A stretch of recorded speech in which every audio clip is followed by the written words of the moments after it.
Hey everyone, welcome to another Conversation Over Drinks. I'm Coach Wolverine. I'm Coach Kelowna, and today we want to talk to you about the poison of perfection and essentially just striving for perfection, being a perfectionist, however you want to frame it, and letting go of what we think things should be like because this is how we frame it in our minds. And I create, what's the word I'm looking for there? I would say created an image or created like it's a world that doesn't exist. Right. Right. You're creating your own reality, but it's not a reality.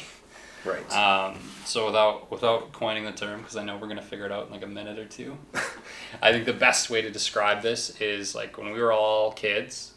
At some point, we all thought like, hey, by the time I'm 25, I'm going to be done school or have a job or career or family or house or whatever. And yeah, I don't know how many people at 25 got every single thing they wanted. But that's one of the things we learn in our like 20s is how to let go of these things that we thought everything was going to be like. I was talking to a client a couple days ago actually about that, where she places a lot of her self-worth in the fact that she isn't where she believes she should be. Right? She's not using her university degree because she fell into something else that she actually prefers doing, but she almost holds an anxiety towards that because she created this idea and identity around following through with her schooling. And, like even for myself, right? Like what I did not think I was going to be doing this at 30 years old, right? If you were talking to me 5 years ago, I used to own a gym. I was a competitive power lifter. Had that taken away. Gym went bankrupt. It was a very interesting time in my life, and that was probably one of the biggest moments of my life, where it was that learning to let go of what we think is supposed to be. And because what we think is supposed to be, because it's in our minds, we develop this attachment that it's perfect because it's ours. It's our perfect, right? It's our perfect. And I saw a clip the other day, and the guy was talking. He's like, he talks about entrepreneurship and stuff. He's like, I have a 3-year rule. If you've been doing something for 36 months and it's not profitable, that's it. Like that. It's like, hey, cut your losses. It's time to do something else. It's been 3 years. Mm-hmm. And like, I would obviously look at that and it's like, has it been 3 years of like wholeheartedly 100%? But if you care about it that much, then it should be that wholeheartedly 100%. So he's got a point. You got to let go. If you've been putting 3 years into anything and it's not going anywhere, you haven't been putting 100% into it. That's And if that's by design, by all means keep going. But if it's not by design and it's just simply not working, then it's probably not your spot. Yeah. Right? And that was the whole point of the little clip. He's like, and the way he put it, I think it would have been a Kevin O'Leary clip because he's pretty. Oh. And he just said, you take it out behind the barn and shoot it. That's it. So that's what he said. So, and that just makes you think. It's like, okay, so if you're going to start anything that's going to be potentially life-changing and you're going to dedicate all your time to it, it's like, okay, I got 36 months to figure it out. Mm-hmm. And that's when we start talking about perfection. If you only had 36 months and you spent the first 30 months getting it perfect to launch, you only have 6 months and it's not going to work. No. Right. And I know I talked to my mentor when I started all this too. I was like, I don't know if I'm really ready to just tell everybody this is what I'm doing. And he's like, well, either you do it today or you do it in 3 weeks and then you find something else to not. Right. And then you end up with the imposter syndrome stuff and you end up with all these other issues. But if you're constantly waiting for the next thing to be right before you're going to do it, or you're on the flip side of that, you're doing something in a project and you're unwilling to give a couple points somewhere else or even offload some stuff. Yep. It's not going to get where it needs to go in time. Yep. Or you're going to be stressed to the nines to get it there. And if you're that particular about one thing, you're probably going to have 4 or 5 other things on the go. Fun fact, we actually had the same business coach to start our businesses, and what he used to use when we were getting distracted was the shiny objects drawer. Yeah, the shiny box or whatever it was. Yeah, I forget the coinage. I just remember like stupid shiny box. Oh yeah, and it's all those nice distractions to keep us distracted from the root goal. It's this looks exciting, this sounds exciting, this sounds exciting. And I was very bad for finding new and exciting things, and that's why it took me probably a good year before I got my business off the ground, at least. But also to add to that is because I had this perfectionist mentality. Like, things had to be perfect before I started. I had to have my website done. I had to have the forms in place. I had to have all of those unnecessary certifications that I signed up for done because I thought that they were going to make me a better coach. And I was basically working everything up in my mind and putting it on this pedestal that wasn't necessary because I felt like things had to be perfect. So when you started off, did you go on social media and follow a bunch of other coaches? Absolutely. Why? I thought that's what I had to do. I did that too for a week, and then I was like, they've been doing this for 10 years. I don't need to do that. And that's exactly it, right? And then we get in our own heads, and then we start comparing ourselves like, well, we're not like these people. But of course we're not like these people. They've been doing it for a long time. And we're competitive people, so we have that natural, like, competition or, like, comparison thing built in. So I got to the point where I was like, okay, I'll just do it. And, like, honestly, if we worked together, you would hate some of the stuff I do, because like I won't have a form, and then 30 seconds later I'll have a form that looks like garbage, but it's still the form that gets the job done. So that's the main part, though, is as long as it gets the client's results. That's the important part. And I think a neat contrast that I make too is like when I was in school, because like doing my business school and stuff, we did a lot of group projects. Mm-hmm. Right? So if you can't work in a team, it's going to suck. You need to be able to like allow other people to take responsibility for certain sections. Mm-hmm. But not even really getting into that. You go and then someone would grade your effort, right? So that's where the perfectionist thing to me comes in, is they're grading little things and they're doing this stuff. So like, yes, does it teach you how to make a better presentation? Sure. But if you make a presentation that looks great, like the information's relevant and it's cited and all the other stuff that you would need to do for like a university presentation, and the audience doesn't know what you're talking about, it's a bad presentation. Yep. It may have scored like a 99%, but if the audience that you're trying to get it across to doesn't get it or doesn't relate to it, it's a bad presentation. And the reality of like the school to the like, anytime you give a presentation, whether it's to another business or to a group of people, the reality is it's not how good your presentation is, how good it connects with the people that are there. Mm-hmm. And that does require some adaptations from you as a person bringing individuality to it, because a slide's just a slide. It is. And actually, it's funny that you bring that up, because I know like when I had a workshop that I hosted a few months back, and I was so stressed out about it that I had to have all of these notes and cue cards and whatnot. And I realized that I speak and connect with people much better authentically than reading it off. Because actually, my very first workshop I ever hosted was for a nutritional company of 100 people. And they liked it and invited me to do another one for the potential of up to 5,000 people, because then it was all of the people and the executives. And I got myself so worked up about it. It was over Zoom, that I actually scripted myself in this workshop instead of just having like little cue cards to just go off and be like, okay, we're going to talk about this now and going. So I literally had my Zoom camera, or I guess it was on this side, with a teleprompter beside on the same screen as I was trying to naturally read off of this script 100%. And then I remember fumbling on words, And I could feel my face go so red because I'm a blusher. I really am. And I was mad at myself afterwards because after the fact I knew that if I just would have went in there and believed in myself and just been like, oh, I messed up. Sorry guys, let's get back on track here. No one would have cared. They would have been like, cool beans, let's continue learning. Yeah. And been moved on. But because I had this attachment to this idea I had of it being perfect, I ended up getting in my own way. My ego got in my own way, and I ended up self-sabotaging.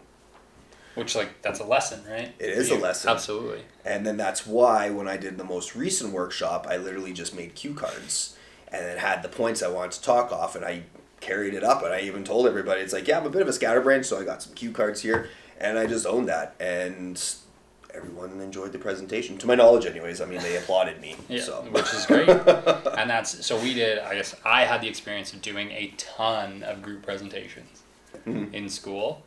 I mean, you could talk to some old group members, they weren't too stoked about my overall work ethic on the projects themselves, but I was very good at the presentation portion. Very, very lax. Just like... You're a people person, though. Yeah. You're very good just to stand up and talk to people. I've witnessed this. So, like, the end result would be, I was like, hey, guys, I'm probably going to go last in the presentation. I'll take any time you guys need me to jump in, like, I'll do it. Because I did practice that. I knew everyone's slides. I knew everything that was going on. But I didn't do... If you were to break it down word for word on who did the most work on the stuff that went into the presentation, I was not winning that race at the time. I don't know. I would assume I wasn't anyone's favorite group member, but it was fun. But hey, the important part is that connection aspect, which if you're able to stand there and talk and have that connection, then I think that's a win for everybody. You brought your best tool. And it is great because a lot of the people that we did those projects with, I can see them now and still have good conversations, which is great. And I really appreciate how much group stuff we actually had to do in school. I never really had a problem with presentations and like talking to people that I didn't know and all that because of a whole bunch of other experiences that I've had. But the ability to really dive into the group stuff where it wasn't all up to me, right? Like I had to make the best out of someone else's work. And that's how I always looked at it. It wasn't like they have to do better. It was like, hey, do your best, and I will do my best in the presenting. So if I can add something to your information, then I'll do it. I think that's a fair trade-off. If they do their best and I do my best, our results should be good. That's just how I always looked at it. Yeah, I think that's fair. I mean, there's definitely a couple where I probably didn't do my best, but such was being a kid. Priorities were not always there, but I mean, like the experience is there, and like I said, just the like opportunity to do it all was great. So if anyone that's having trouble with any group stuff, like they can't delegate, if you're in a management position or you have teams and you have trouble delegating, please get better at delegating. Because what's perfect in our minds is not going to be perfect in everyone else's minds, and the thing is it's a matter as to coming together for a unison, just fully functional machine. If the result is there, if the result you're looking for is achieved, then a spelling mistake on slide 3 doesn't matter. No. But what does matter is when we get in our own heads, having this expectation that whatever project we're moving forward with in any aspect of life has to be perfect before we do it, or it has to be perfect before we start, or that world is going to end if it's not perfect. And hey, this is not just this is a pot calling the kettle black, because I am one that struggles with laying that belief to rest. I'm not nearly as bad as I once was. At all, nearly as bad as I once was, because I used to be very bad, like to the point where I just would not start things. Nope, not perfect. And I would have a list of 101 different projects that I've started and then just didn't finish them because I was afraid of finishing them because they wouldn't be what I thought was perfect. You wanted to be perfect. And like, I know I've even told you, like, if I was to sit down and just look at your website, look at your material, look at your stuff, and compare it to mine, like yours is way better done than mine from that aspect. Thanks. Like that's how I look at it, right? And it's just I'm not built with the ability to do that. So I do think like your skill set when it comes to that, and like that tick of perfection allows you to have this entire different set of skills that someone like myself, who can stand up in a room full of strangers and have a conversation and not really be too worried about it, I would struggle with the aesthetic portion of like a website or the formalities and all that stuff, which I do. So like it's definitely not like you're saying you're working on it. It's like, okay, that's awesome, but also if I was to talk to you or anyone else, it's like make sure you're appreciating the benefits that come from that mindset as well. Which is very true. I guess where a lot of my attachment was purely like, so with my website, for example, it took me, I've redone it 3 times. I've redone it 3 times because I would come back to it and be like, no, I don't like it anymore. It's not perfect. And so now I finally got at a place where I'm like, I don't care anymore. It's functional. It works. It looks what I think is good. I don't even have a website. So. It's good to just stay there like that. But I know like when I made my first website, right, I started jumping over to that because I was so afraid of the perfectionism around my coaching courses and whatnot like that. So it was the shiny object. And then I would get my website built, but then I wouldn't publish it because it wasn't what I thought was perfect. And then I would jump to the next thing, and then to the next thing, and to the next thing. And when in reality, if I would have just started this, got this going, then all of my attention could have been here with no guilt attached to this one anymore. And then all my attention over here, because now this is running function and this is running function. And so I ended up self-sabotaging myself due to this perfectionist mindset and procrastinating on each individual thing. And so the best thing I can say to that is to just start, and if something needs being fixed, just fix it as we go. Yeah. Learn it like I hate the term fake it till you make it, but like all at the same time, there's a lot of I don't know what I'm doing, but I know where I want to go. There is a lot to be said about that term though too, right? Because with confidence, you have to act confident before you feel confident. Yeah. Right? And then it applies, right? But I just, it's not a term that I like because you're not being fake, you're being genuine, and you're fumbling through it. But and even when you make it, right, you make it where you thought you wanted to go. You're gonna want to go somewhere else. You never really know what the next step is, but you're still walking forward. And I think that's kind of the biggest thing here is like, okay, I don't know. I have an idea of where I want to go, but if you have your perfection ideas here and you're here, you can't do that. I mean, you could probably take that step, but you know. Yeah. It's a matter of just starting and detaching oneself from this idea that something has to be perfect before it gets completed or even started. Yeah. Or that we have to be perfect before we do this, right? Like, as if we had this idea that we had to be perfect coaches before we coached. Well, we have to coach before we become good coaches. That's just it, right? So, literally, we have to walk before we run, right? We have to act a certain way before we become that certain way. And perfectionism is not a good character in your book of life. It's not. Right? You can be detail-oriented, you don't have to be perfection. Exactly. So, yeah. And I think it's a neat thing. So like I said, I was in Golden there the other week. Watched my nephew. He's running now. If you want to call it running, he's moving. He's walking really fast. But he's kind of like me. He's got a big head, so he falls over a lot. But he gets up a ton. Yeah. He bops his head a lot, but he gets up immediately and then keeps going. He doesn't care. Yeah. Right? All he wants to do is get to the next toy or whatever he's doing, right? So it's just like, go watch kids. At some point, we stopped having the mentality of, okay, I'm just going to get back up and keep going. It's afraid of failure, I think. Expectations, right? When we're kids, we're running off of imagination, and as we become adults, we start running off of memory. And expectations of others, I think. Yeah. Yeah. So, no, I think that's a big one. Don't let perfection become a poison. Yeah. Now, that's it for me. I can beat this one to death because I am the least detail-oriented person I know.